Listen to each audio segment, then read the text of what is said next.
A lot of people, when they think of engineers and scientists, this is kind of what you envision. So, of the kids, you know who the guy in the top left is? See these lights up here? His name is Edison, and he invented the light bulb and created many things. The top right one, any idea?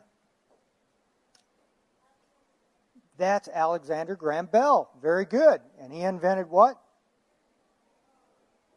The telephone. He invented a lot of things, but the telephone is the most famous thing. Well, how about the guy on the left, left bottom? What did he invent? Go ahead. Heat? That's Doc Brown. He invented the Back to the Future car, right? And then, of course, Einstein. So this is typical of when people think of scientists and engineers, this is kind of what flashes in their mind. But scientists do so many things. So scientists, the first telephone there on the bottom left, that's what Bell invented.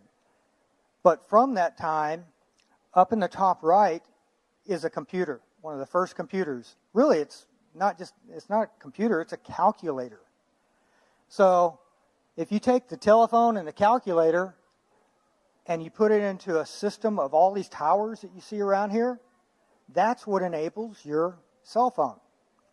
So your cell phone was invented by engineers and scientists. And it's not just simply a piece of metal that's in your hand, but it's a system that has towers and radios all over the country. So as you go from one to another, you never even notice, but it switches. But we went from a simple telephone where it was just from point A to point B to this device everybody carries in their pocket now. And it has a camera, it's got navigation, it's a telephone, you take pictures with it. It's a little computer. And the little computer in there used to take the size of this room. So that's the kind of thing that engineers get to do. Other things they get to do, they get to invent cars. All the cars we drive, they're engineered and designed by engineers. So we're moving from the mechanical cars to electrical cars, like you saw outside in the Tesla. Engineers also design buildings, skyscrapers and things like that. Very highly constructed buildings, and you can't make a mistake, right? Engineers aren't allowed to make mistakes because if they fall down or kill somebody. But complex things like aircraft carriers, lots of engineers, that's what we do and we have fun with. Even cruise ships are designed by engineers, and then you have to actually construct it. So not only do you design it, but now you got to decide what material do you use. How are you going to put it together? Are you going to weld it? Are you going to glue it? What? So that's the kind of things engineers get to do. Take the airplane. You had a couple of brothers working in a bicycle shop that were kind of weekend scientists. And they invented and flew the first airplane. Now, they were gliders before, but they invented the airplane. And then 100 years later, not only do we have airplanes and we're building them to fly, but we're putting inside the airplanes navigation systems, weapon systems, and all kinds of special things, computers. Most of that airplane has computers all through it, to where even if you take like the rudder and break off part of the rudder, it can still fly because the computers compensate. So engineers have to figure all this out. So engineers, the reason I became an engineer was because I wanted to do this. So even to fly in the Navy wants engineers because there's so many things that you know and do. So it's not just cool to invent the things, it's cool to go use the things. And that was a lot of fun, and it's very complex because you've got the ship, you've got all the catapults, the resting gear, and then you get the airplane, and it's not just flying the airplane, but you have to go out there and do a mission with the airplane. Other things that engineers do, we probably don't even think about it. But now if you went up to the Olympic Training Center up in Colorado, we're using a lot of engineering techniques and designs, and we're doing the mechanical bodies to perfect how the movement of the body. They're using it in swimming, and they're using it in martial arts and boxing, everything else. Because for years and years, it was who was the strongest, who was the fastest. Now we're finding out, and martial arts is a good example of that, with just a little bit of perfecting technique and the mechanics, you can hit faster and harder, because mass times weight, right? Mass times acceleration. And it's proven to be someone even smaller can take down somebody bigger. And that's been the thought with martial arts for many years, and it's all because of mechanical and engineering design. So you go from this to something like this, to where you learn where speed times acceleration, you jump, you can fly across, and you can break boards. Or you can use the leverage of somebody bigger than you are to take them down to the ground. And that's all built on mechanics. That's engineering.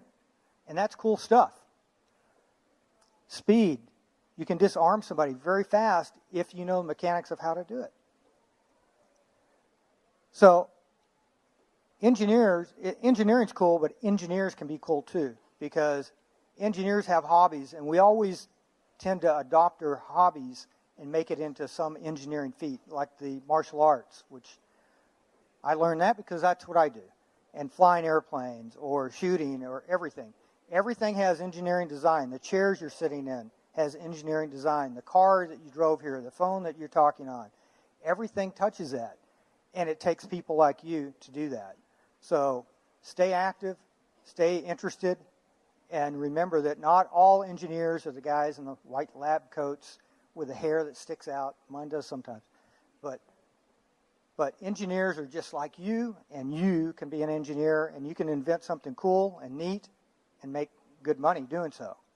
So to prove my point, I want to introduce Pat. Pat's one of our typical mechanical engineers up in New Jersey. But what he does is not exactly typical. So after seeing Pat perform, I don't think you're going to be thinking about the engineers I first showed you of Einstein and Bell and them, because Pat's not your typical engineer. He has learned how to use engineering for mechanical lift and to take advantage of his muscles and his technique to do some incredible things. So with that, let me introduce Pat, and otherwise known as the human vice.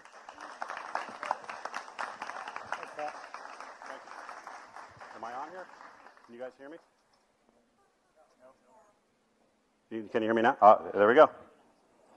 Okay. All right. Well, what an honor to be asked to participate in the Symposium. I work for a great company called LGS, who is the lead sponsor of this event, and again, I'm just thrilled to be here. Should have some slides here in a minute, but maybe some more people will come in the back, because I'm really gonna put myself through some paces here. So the more people, the better. Makes me feel better if people enjoy what I'm doing. Ray, do you have that clicker thing? Oh, here. I won't. I'll try not to. Yep. Okay. All right. I am Pat Povilaitis. I am known as the human vice. Okay. Unlimited potential. That's kind of my mantra. Hopefully, you'll see at the end of the show that I practice what I preach.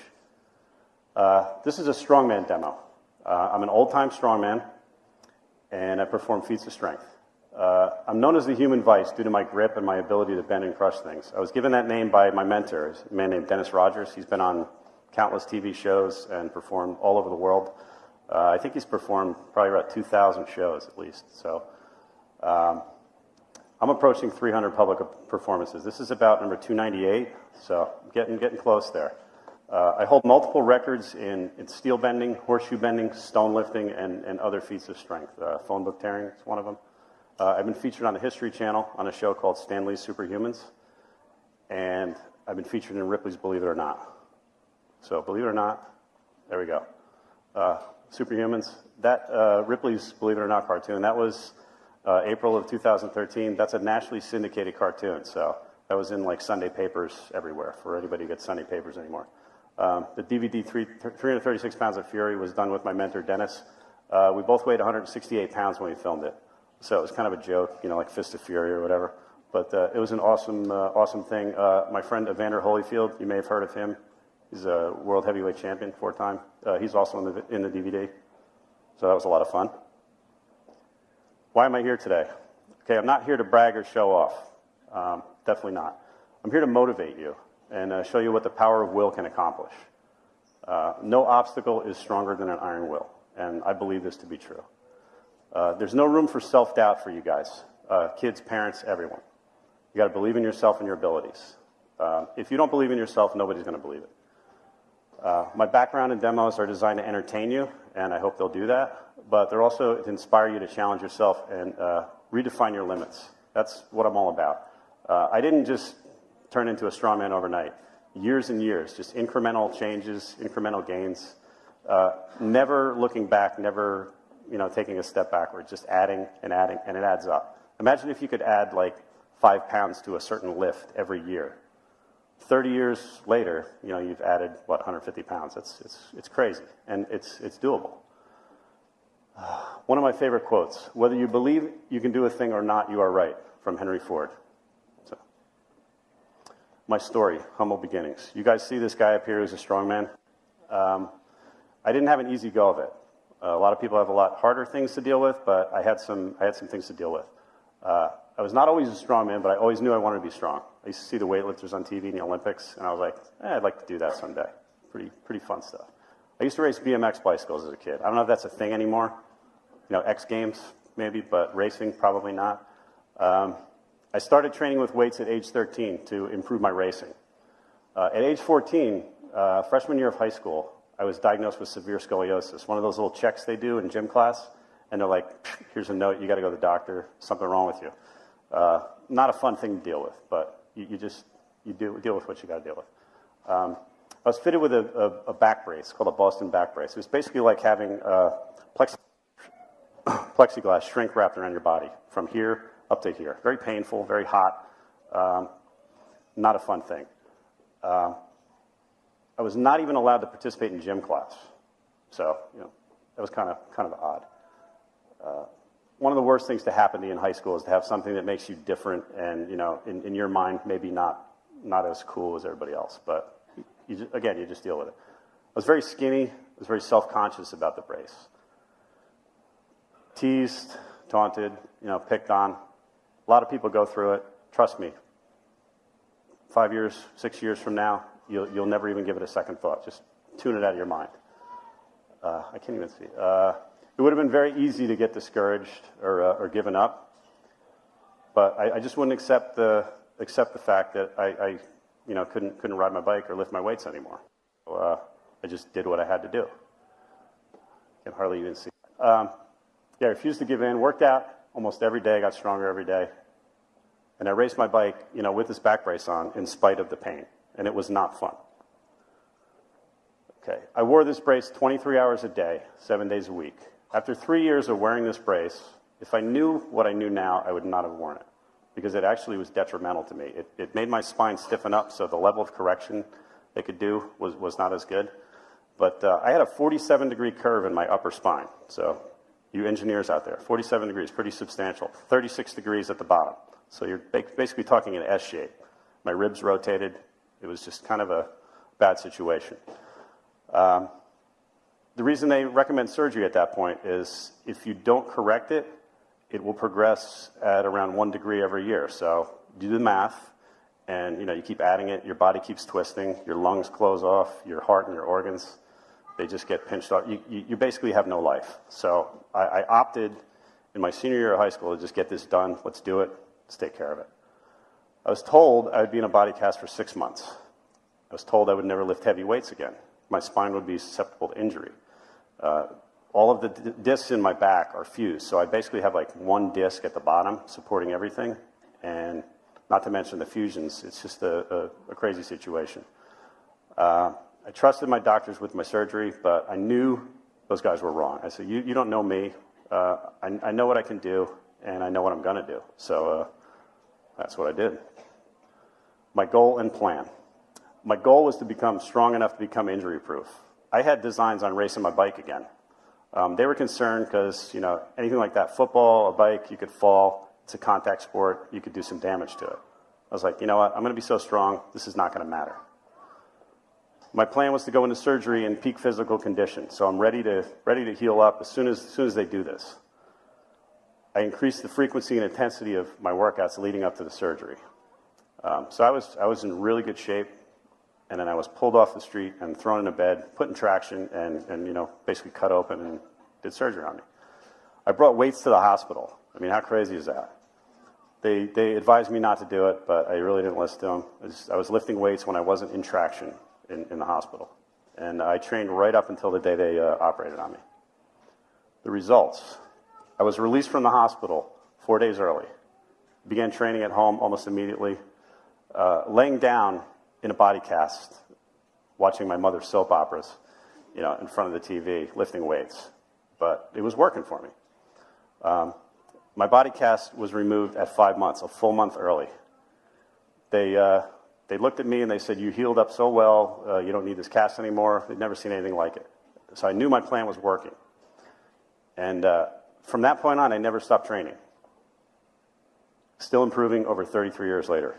The most painful thing is admitting it's 33 years since my senior year of high school. Not fun. Okay, now secrets of success. I believe this to be true whether you want to be a strongman, you want to be an engineer. Hopefully we got some future engineers out here, some STEM people. Success is the offspring of effort. Think about that. Never take shortcuts, never take an easy path. You cheat on an exam, what have you learned? Nothing. If you cheat yourself in the gym, you find an easy way to do something, you're not going to get stronger. Never smoke, never take drugs. Destroy your health, consume your will, kill your dreams. I've seen it happen. You guys don't need it. You're far too intelligent for that. Determine your own limits. Don't listen to naysayers. Somebody says, "Oh, that's impossible. You can't do that." I love it when people say that. I'd love to prove them wrong. Challenge yourself every single day. It's very easy to get complacent and be comfortable in your situation. If you challenge yourself and push yourself every day, you're going to improve. You're going to do those little incremental gains, and you're going to get better and better. Every day's a new day. Everybody has bad days, me included. Okay, you go to bed and you sleep, you wake up, it's a brand new day. Things will get better. They always do, if you're positive. Unlimited potential. Every one of you has virtually limitless potential. That's kids, parents, you know, anybody who's not in the ground can improve their situation, can get better. All of you are unique and important to the world. Remember that. If you think, you know, you're feeling down or something, you guys are here for a reason. We need you here. You guys all have a gift. Maybe you haven't discovered it yet, but you probably will. It's up to you to make progress and reach your potential. That's why I call it making progress. Nobody's going to give it to you. If you push yourself and you earn it, you're going to get very far in this life. Be patient. Learning and growing is additive. It just, again, it builds on success. Builds on success. You can learn something from every experience. Highlight positive in every situation. There's always a guy, and you know, especially in the engineering world, there's always a guy who's like Dr. Doom. Everything's negative. There's always one guy. Don't be that guy. Be the guy who finds positive in every situation. The difference between a stumbling block and a stepping stone is perspective. Okay, if you walk with your head down, no confidence, what are you going to do? You're going to trip over it, right? If you got your head high, you're confident, you're going to approach it, and you're just going to climb over it, go through it, whatever. Failure, what's that about? This is a great quote. Success consists of going from failure to failure without loss of enthusiasm. Winston Churchill.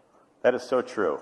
I'll have a bad day in the gym, but I won't leave and say, "Oh man, I'm so weak, I couldn't do that today." Never happened.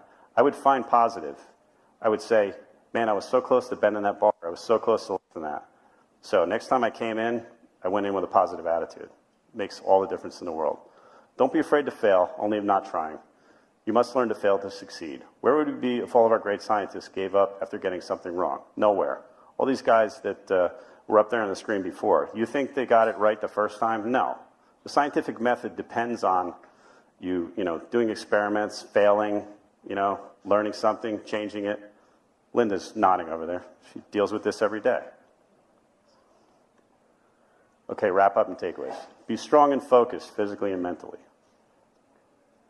Find what you are passionate about and pursue it with 100% effort.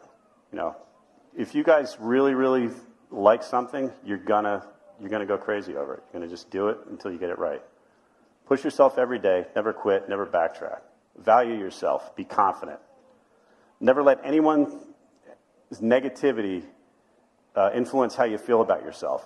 Like, bullying is a big thing now. Somebody pushes you around and tells you you're weak or you're ugly or something. If you believe him, then that's gonna impact your entire life. But if you say, hey, this guy doesn't know what he's talking about, I know I'm all right, and you just put it out of your mind. It worked for me. I ran into a friend of mine at one of my shows. This guy, little rotund guy, he's kind of balding, and I didn't recognize him. He comes up to me and he goes, hey, I'm so-and-so. I was like, oh, of course I remember you. And he says, I can't believe you're that same guy, that same skinny guy, that geek we all used to make fun of. I can't believe it. This is amazing what you're doing here. And I was like, when I looked in the mirror back then, this is exactly what I saw, okay? What you thought about me meant nothing. I looked there, I said, this is who I see. I see this guy who's strong and confident, can do anything. And that's all that matters. Your opinion of yourself matters. Your mind and your belief in yourself are the most powerful tools in the world. Live your dreams. Change the world. Get busy. It's up to you guys. We need you guys. My spine, that's the foundation of me. I built my body around my weakness, my spine. STEM is the foundation of everything. So that's why you guys are here. We need you. Okay, now this is kind of the disclaimer. Enjoy the show. Feats of strength you're about to see are real, and they are dangerous. Please do not attempt these at home or anywhere else, okay? Unless you're a trained professional like me. So with that, you guys ready for some cool feats of strength? All right, cool. Awesome. Okay.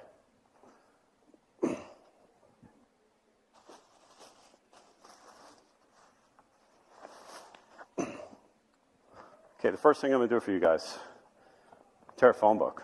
This is a classic old-time strongman feat, tearing a phone book. Can you guys see me better down here or up? Up, okay, cool. Perfect. All right. Now, you may have seen people tear phone books on TV. A lot of times people use tricks. They bend them like this in a V, and they go like this, and they break it. That's engineering. That's cheat engineering, I call it. I use strength. So I use my grip strength, and I just kind of pull on it. Now, you guys think I'm not straining up here? I'm gripping that so hard, keeping it from moving. That's why they call me the human vice. If you put a piece of metal in a vice, clamp down on it, you can grab it and you can bend it. Most people can't clamp that hard, so I'll show you guys over here. I see this exercise machine on the back, $14,000. Just blows my mind. That's why I tear these up. The day I spend $14,000 on an exercise machine, it's not going to happen. Okay.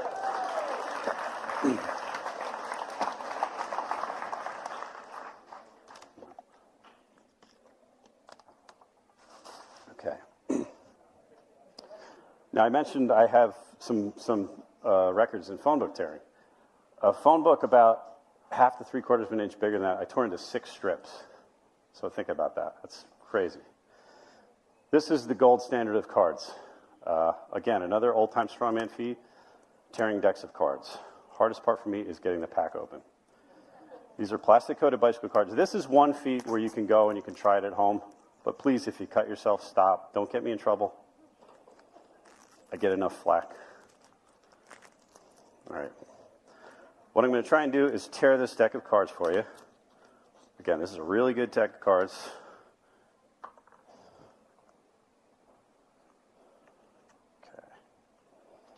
Now, the object is to do this, tear them all at one time. See how I'm tearing them? Not fanning the cards. I'm just using strength. Okay.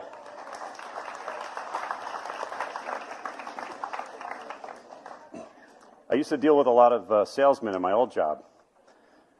And I was at this meeting one time, and these guys thought, it's impossible. This guy can't tear cards. So he brought me an identical deck of cards here. So while we were on a lunch break for this negotiation meeting, I sat there and I tore the deck of cards into 16ths. So think about that. Needless to say, we met our numbers that year. Okay. This is a 60 penny nail. This is a 1/4 by 6 inch nail.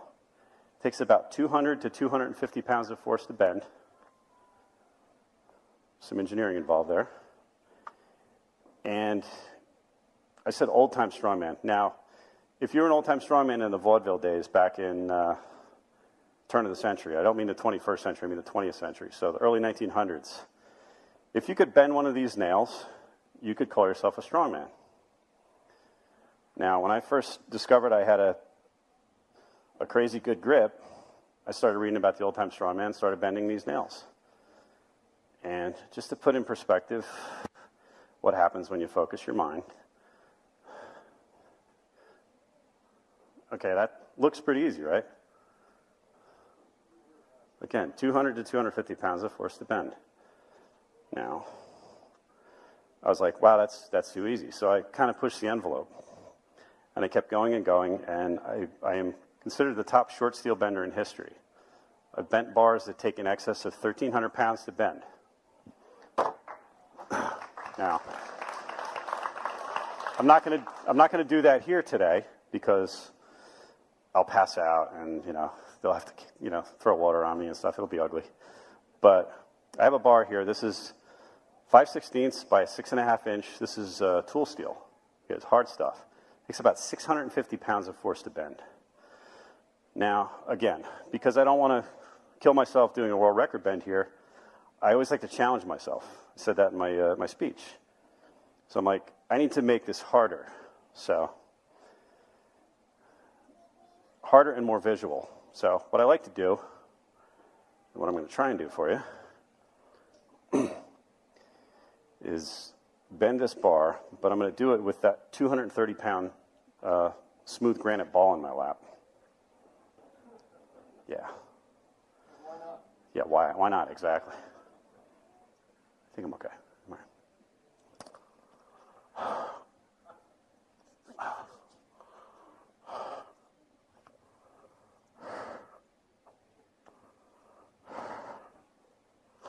Did I mention I weigh 170 pounds? So this stone ball here weighs 60 pounds more than me.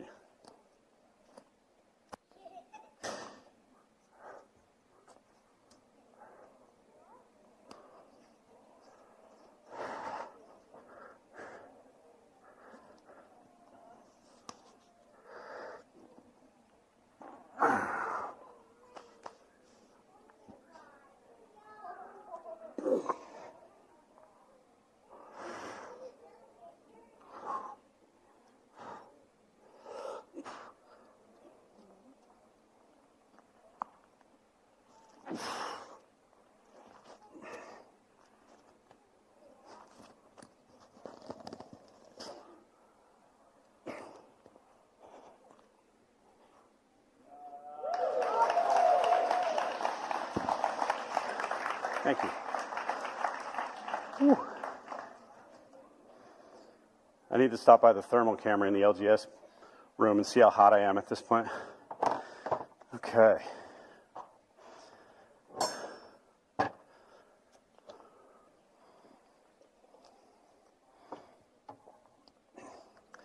everybody having fun yet? All right, cool. Good. This is a horseshoe. It's a number 4 walking horse horseshoe. Oh, you'll see. Now, horseshoes have been bent for a long time. Da Vinci was known to be able to bend a horseshoe with his hands. Steel back then was a little questionable, but I still think he was an extremely strong individual, besides being a great mind, great artist. Now, I came up with this particular feat about 15 years ago. It's been copied by a lot of people, but it's all mine. And this feat got me the inside cover of Kung Fu magazine back in 2004. I did it with a 70-pound kettlebell in my teeth at the time. So,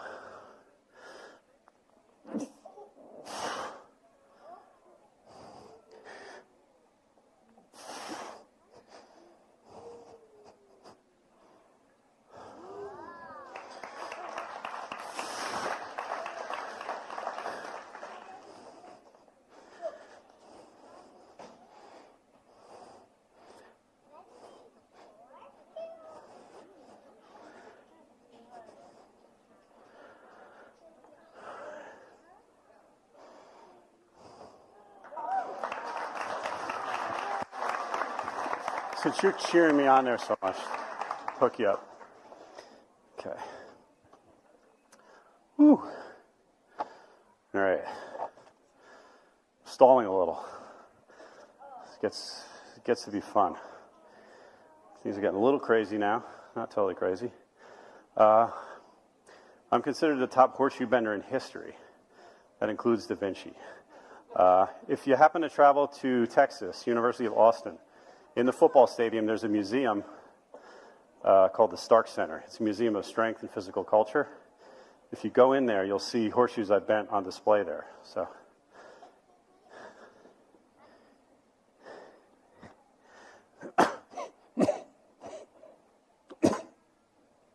sorry about that. I'm dealing with a little sinus thing, but no worries. Okay, this is a 1/2 inch by 20 inch steel bar.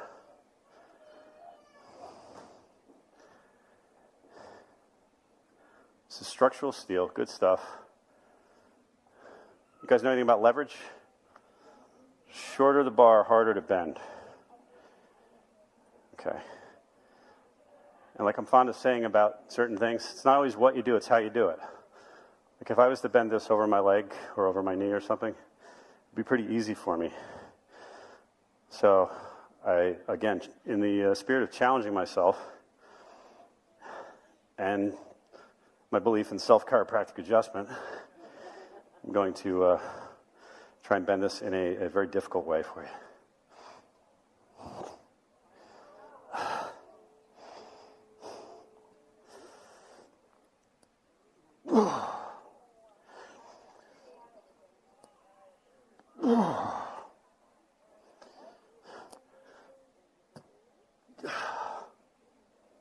Not used to these things.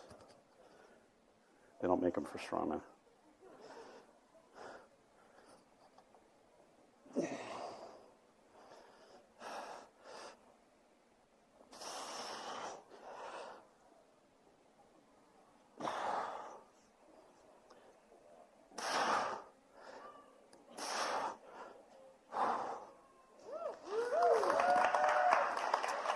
Thank you. Whew. Okay. All right.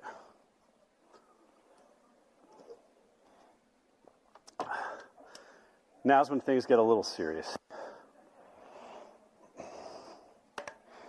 My friend here. Have your pad? Yeah. This is a 460 Ford big block engine. No, just keep on the side till. This is around 275 pounds. So I'm 170. This is about 105 pounds more than me. Okay. I'm not just going to lift this up. Actually, this is the thing I'm dreading most out of this whole day. So please enjoy. Okay.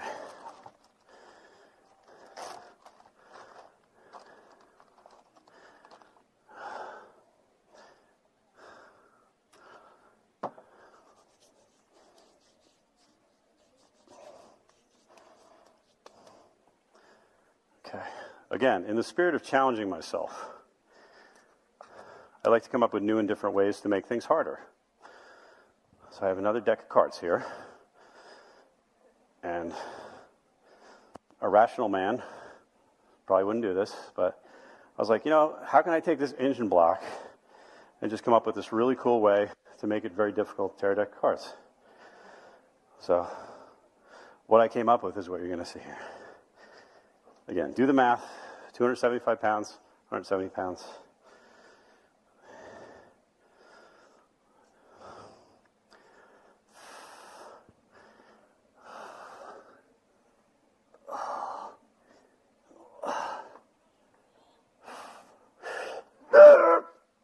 Yeah!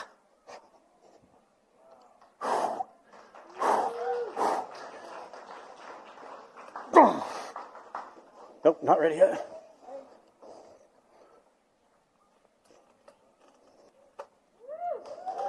Okay.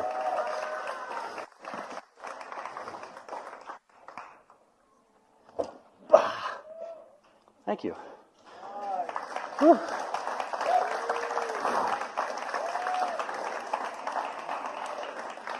Okay. I never have a pad person waiting for me. This is great. This is so great. It's like a new thing.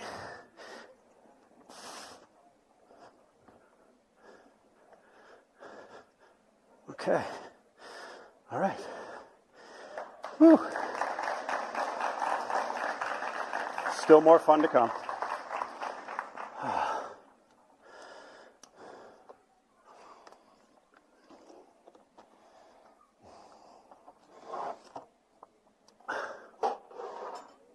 Okay. Again, bigger bar. 5/8 inch by 30 inches.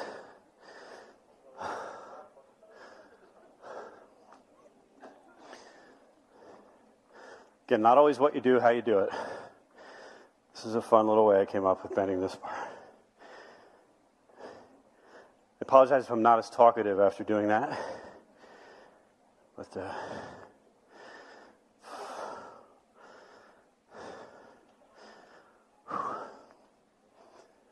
I'm hoping all you kids out there are going to see this and go, you know, I can pretty much do anything if I set my mind to it. Because that's my goal.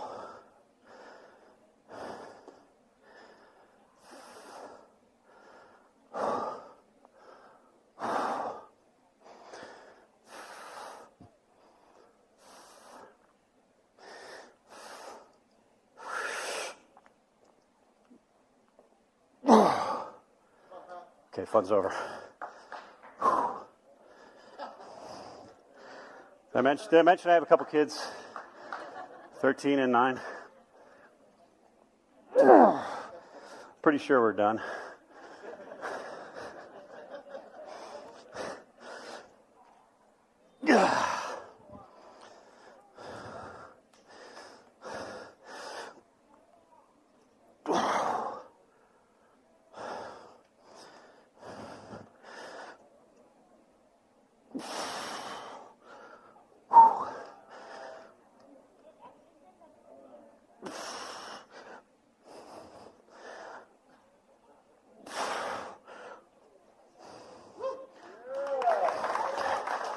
Whew.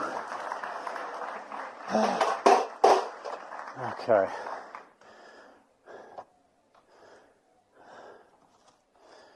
All right.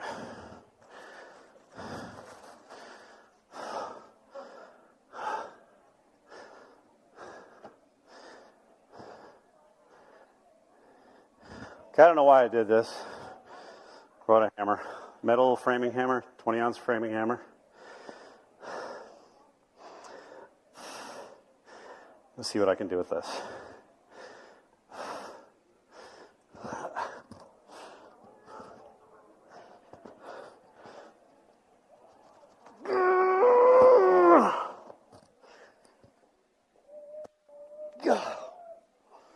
Again with the self-chiropractic adjustment.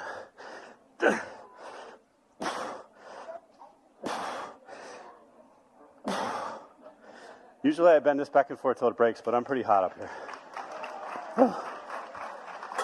Okay.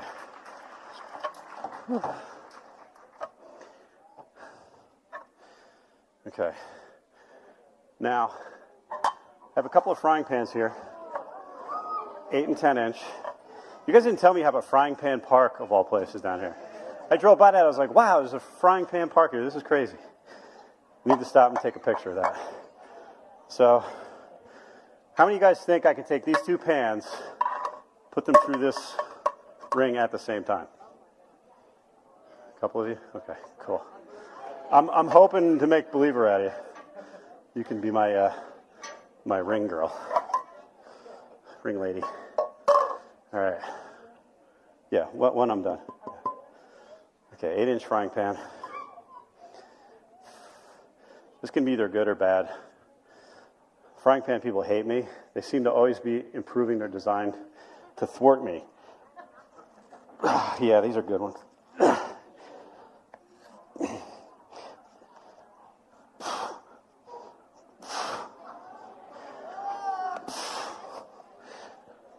there's one.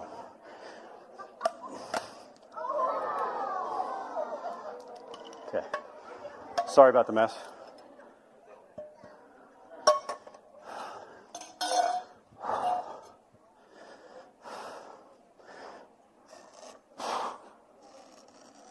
Do you guys hear that? Crunching out there? I'm pretty sure that's the pan or my fingers, one or the other.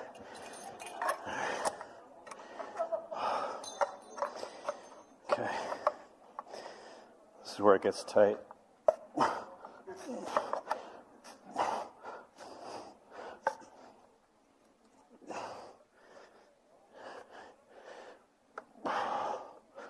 Ooh, this is going to be close. Did I do it? Did I do it?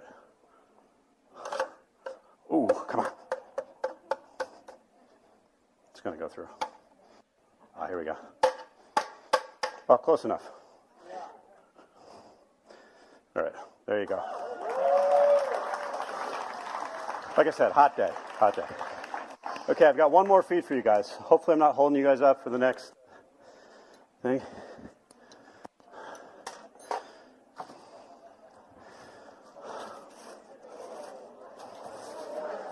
All right.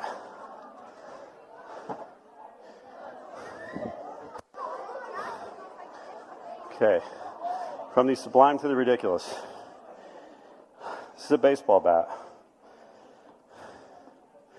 I'll try and break this for you. Again, this is one of those things my wife does not like me doing, but she's the first to tell her friends, oh, my husband breaks baseball bats. So, she's going to have to deal with it. All right. Every bat, like every person, like every tree, is a little different. So some of them don't cooperate. I'm going to do my best to break this the way I want to do it. But in the event that it doesn't work, I'll break it some other way.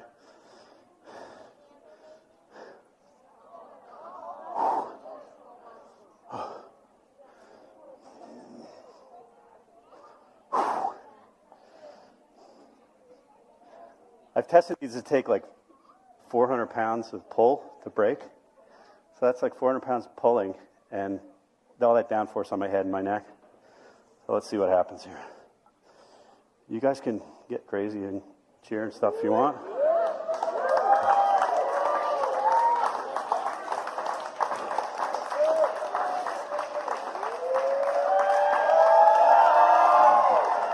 Oh. Again, she's not going to cooperate.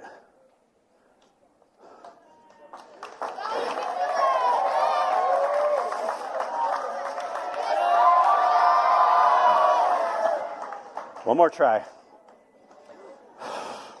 This is awful.